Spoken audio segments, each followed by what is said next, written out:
Hello viewer! This channel is all for you beautiful ladies who are going through the menopause like me. But today I'm going to concentrate on skincare for the face, neck and décolletage. That's the posh word for this bit here. That's why I'm wearing this deep V-neck jumper today to demonstrate to you the issues that I've got with my own skin. If you've tuned into this, then like me, you're looking for answers. But equally, this could be for you if you're over 40, you don't have to necessarily be going through the menopause. Here's a question for you. What would you tell your younger self to do to look after your face, neck and décolletage? Hindsight is a wonderful thing. I'm so excited to be sharing with you my top tips for looking after your skin. Welcome to Young at Heart. I'm Alison Hartnett. Right now, I'm 55 years old, so I'm knocking on a bit. I'm at that delusional age where I think, oh, at 55, I think I look so much younger than other women my age. Wrong. I don't use filters for filming, and you can see I've got on a little bit of makeup, but not that much. What you see is what you get. That's enough yakking from me. It's time to get into my top tips for skincare after 40. My top tip number one is be gentle. As we age, our skin doesn't produce as much collagen, it loses its elasticity, so we really need to start looking after it. Your skin is an organ, just like your internal organs, and it needs to be looked after properly. So don't pick at it, scrub it, scratch it, pinch it, poke it, pick it, or pull it. In fact, try to avoid touching your face at all if you can help it.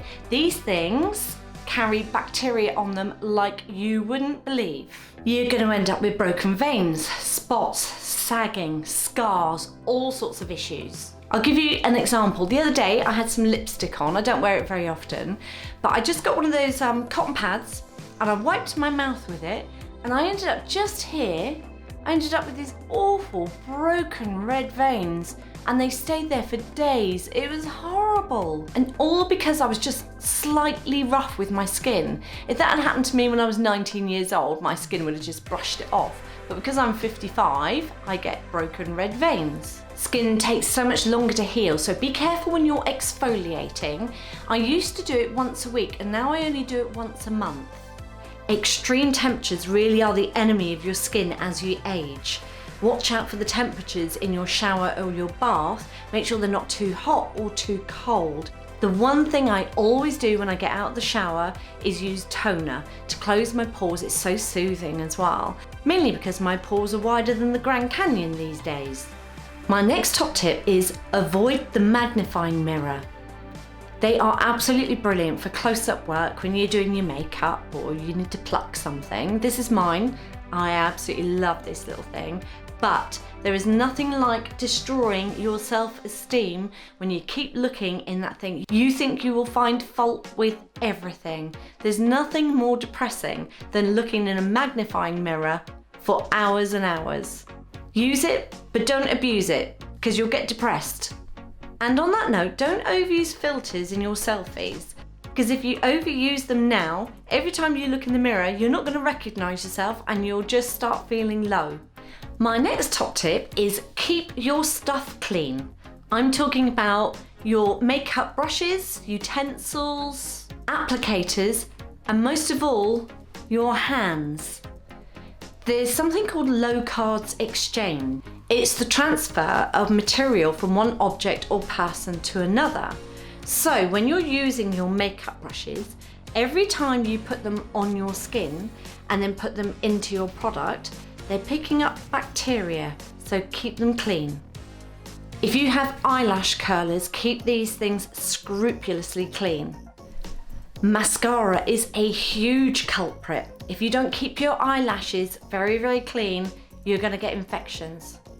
I have a friend called Sophie. She won't mind me mentioning her name. Hi Sophie Koshal. I'm part of an amateur theatre group called the Lane End Players, and before the lockdown happened we'd be involved in all sorts of productions, and Sophie is the most amazing makeup artist. She's beautiful, she's young, she can sew, she can do makeup, she's an artist, she can draw and paint. She's so talented, she makes me sick. This is me in the Snow Queen pantomime early in 2020. Typecast. Look how fantastic Sophie's makeup is. When we're all in a production, say it's a pantomime, all the characters have their own makeup. Sophie will dish out the makeup in these little bags with our brushes, eye pencils, etc., whatever we need. And the first thing she says when she hands them out is, "Keep your brushes clean." And I do. I really do, Sophie. I really do.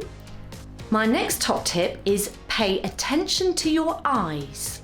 This is a new one to me. I thought I was quite thorough with my cleansing, but I'm going to tell you a cautionary tale now. About 2 months ago, just as I'd retired from my job and I was ready to do my filming for this channel, I developed a little lump in my eyelid right here, right in the centre. I didn't think much of it, so I went to my optician and they said to me, "You've got a blocked gland and it's not unusual for someone who's over 50 years old." Well, I'd never heard of it before. And it's like anything else. Until something bothers you, you don't bother researching about it. Eventually, I ended up with this horrible great big sty on my eye. It was disgusting. And I ended up having to take antibiotics. And I really, really don't like taking them. And because I took antibiotics, they played absolute havoc with the bacteria in my gut. And I ended up with this huge spot on my face. And I don't know, let me see if I can pinpoint it in the camera. Right here. It's healing now, but that's nearly 2 months afterwards. Terrible. I ended up looking like Sloth from the Goonies. And it took 6 weeks to heal. Now, since that happened, I have been scrupulously clean with my eyes. My optician recommended that I use a proper eye cleaner. So I got this stuff. This particular one is called Blephasol. It comes in a duo and it comes with these little pads. And every morning and every night, after I've taken off all my makeup, I then use this on my eyes and my eyebrows. And it is absolutely brilliant and it's very soothing as well. This is the cautionary part of the tale. That little lump was caused by an eye product that was a sample that I received. Never again. I'm going to stick with what I know for sure. So now I am absolutely scrupulous with my eye care. But going back to my other tip, be gentle. The skin around your eyes is so delicate. Look after it. When you're putting on eye makeup, a lot of tutorials will tell you to pull your eyelid down so that you get a nice straight line. That's absolutely lovely and it works really well. But if you're going to do it yourself, be gentle. And if you're going somewhere to have your makeup done professionally, especially by a younger person, ask them to be gentle with you. My next top tip is renew your products. There are some things that you can keep for years and years. I have had this stubby little eye pencil since 1986. I just make sure that it's sharpened before I use it. Stale liquid foundation looks horrible on your skin. It makes you look like a dried up old desert. Look on the rim of the bottle and in the lid, and if it's really caked up, just change it. Ugh. If you've got a jar of moisturiser that's been sat there for years and it's separated from itself, just throw it away. We've all done it. We've all got things in our dressing tables that we've held onto for years. Get rid of them. My next top tip is eat well, drink water and get moving. Health starts from within. What you put in your gob shows out here. Your skin is an organ.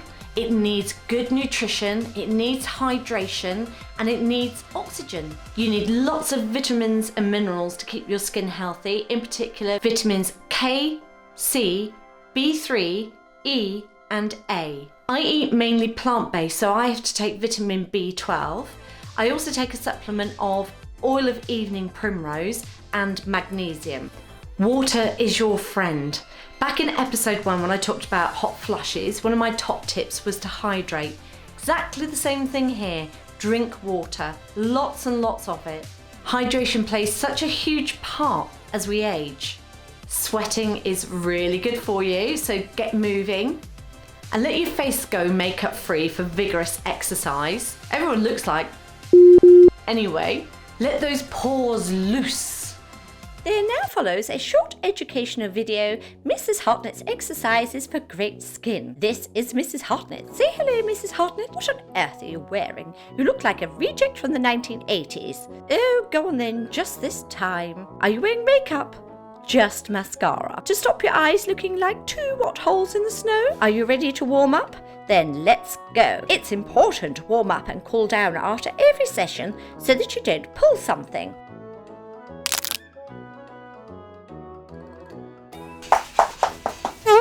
It's a good job we don't have smelly vision, Mrs. Hartnett. Jumping jacks. They'll get her heart pumping. Very important for increasing your circulation and delivering that all-important oxygen to all your organs, especially your skin. Of course, exercise is even more beneficial outside. Don't be a baby. Come along. You see, it's not cold. It's bracing. Breathe in that cool air. Fill your lungs with goodness. And she's off like a rocket, having a jolly old time. Oh, Mrs. Hartnett, do stop playing with that doggy at once. We don't have time for all that. Oh dear, come along, woman. And here we have it. Mrs. Hartnett's complexion is positively glowing. What fun, wasn't it? And she had time for a mud pack. Next week, we'll be bungee jumping her off a cliff. My next top tip is moisturise. I know what you're thinking. You're thinking, you daft old bat. Of course I'm going to moisturise. Use the right creams for the right situation. Your night cream is way too heavy to use during the day. Your eye cream is amazing. Make sure you use it, but dab it on really, really gently. Get into all those wrinkles. This is my own personal haul of daily moisturisers. Daytime on the right hand side, specialist in the middle and nighttime on the left. I describe my skin type as shiny with a touch of flakiness. I think by the time you get to 50, you pretty much know what suits your skin, but don't underestimate the power of specific products. Each contains ingredients to target problem areas, and I always use an SPF day cream. Time is marching on, and before you realise, it's marching all over your face. This bad girl hiding away is good old nappy cream. The menopause could trigger acne. I just slap it on at night to magic them away. If you're wondering what this is, it's a green tinted SPF 25 day cream that I use on my broken veins and my constantly red hooter. It's not perfect, but it just takes the edge off the redness. And last but not least, I use an SPF 50 for those sunny days. And whatever you use on your face, also use it on your neck and décolletage. So the big thing here is giving your moisturiser time to work. If you put your makeup straight on top of it, it's going to slide off. You really want to give it a chance to sink into your skin so it feels lovely and smooth. But just give it 10 minutes before you go to bed, because if you hit the pillow straight away, your pillowcase is going to be more moisturised than your face. Oh, and a friend bought me a rose quartz roller. If you've never used them, they're absolutely fantastic. And you can find instructions on how to use these things on the internet, but I absolutely love it. It feels so cool on your skin. Oh, lovely. My next top tip is beware of free samples. Why, you ask? Well, it goes back to my cautionary tale about my eye. Just using a completely different oily moisturiser on my face caused such a massive issue. I've learnt my lesson. Next time I'm going to go online and read reviews about stuff before I use it. Oh, don't get me wrong, there's some fabulous stuff that you get for free out there. If I hadn't received my free samples of Lancome and Estee Lauder, I wouldn't be using it today. But I would say try it on the inside of your wrist first, because if you're going to have an allergic reaction, it's better to have it on your wrist than on your face. Don't forget with free samples, they're chemicals that you're putting on your skin and they can do all sorts of untold damage. My next top tip is give your skin a break. I think this is my favourite tip out of everything. I don't wear a lot of makeup anyway. I'm not a fan of liquid foundation. If I wear anything, it'll be a mineral powder. I've got a little bit on today so I don't look like Casper the Ghost. Every now and again, see if you can go completely makeup free. I have a friend who never wears makeup. Her skin is absolutely gorgeous. If you keep wearing makeup, heavy makeup day in, day out, it's going to fill your lines and wrinkles, it's going to dry out, and it's going to make you feel and look older. So see if you can go au naturel, even if it's for a day. Let your skin breathe. I have an amazing friend who's just turned 50. Her name is Lisa. She'll tell you all that she's only 49 because she couldn't have her big birthday party this year, but she's 50. Anyway, I asked her what was her beauty secret because she has the most gorgeous skin. She looked me straight in the eye and said, gin. My next top tip is don't neglect your lips. I would say don't overdo it with the lip balm and the lipstick. Our lips contain a sebum and an oil, and it needs to produce naturally. If you keep putting things on top of it, say like Vaseline or lipstick, your lips will suddenly think, well, I don't need to produce it anymore. I used to work with someone, a man, and he used to put on Vaseline on his lips every day. He had a great big tub of it with him, and he would stick his fingers in it like that and put it on. And he thought it was doing a lot of good. What he didn't realise is he was ruining the ability to produce that sebum. And eventually he ended up with this great big pink mouth because he'd affected all the skin around here. It was horrible. And don't chew pens or pencils. It makes you purse your lips like this. And that's when you end up getting the cracks. Like that. Did you know that toothpaste massively dries your skin out? So every time you brush your teeth with it, it's going to affect your lips. I had no idea. And I've been told recently, don't put it on spots. My next top tip is sunscreen. Very, very important all through your life, not just for aging skin. I noticed a massive change in my skin when I started going through the menopause. I'm a ginger nut anyway, so I've got freckles, which I love. But I noticed in a photograph, it was about 5 years ago, I was on holiday with my friends, and in a photo, I noticed this huge dark freckle. It's about here somewhere. And I have to be so careful now, factor 50 all the way, baby. In fact, I go so far as to wear a hat as well. And it's not just about protecting your face, it's about your neck and your décolletage. I've got to show you something now. I've worn this top purposely because it's kind of low cut and I've got nice bangers anyway. But look at this. If I press that together, can you see this? That is the result of no sunscreen up until I was about 25 years old. And I've got this awful like chickeny skin here. It's horrible. And I've got wrinkles on my neck. This is what happens when you don't use sunscreen for the first 25 years of your life. My next top tip is sleep. It's really difficult sometimes when you're going through the menopause or as you age to get a good night's sleep, but it is so important. So make sure you get yourself into a really great routine. I would say no screens 30 minutes before bed. And of course, if you're going through the menopause, the other massive interruption is hot flushes in the middle of the night. Brilliant. Whilst you are sleeping, your skin is repairing and resting, and that's why it's so important to you. I have become the queen of napping. If at any time during the day you can take a nap, do it. Set an alarm for 30 minutes and just do it. Your body will thank you, your mind will thank you, and your skin will thank you. Oh, and while we're talking about sleep, get a nice pillow, and I can't recommend a silk pillowcase enough. It feels so lovely next to your skin, and it leaves your hair and your skin feeling really smooth. Don't forget to hit that subscribe and like button, hit the bell to get your regular updates. Can't I speak today? Into bed with me? That sounds really weird. Look at my hands, that's weird.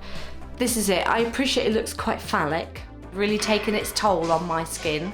And that's somebody calling me. Who is it?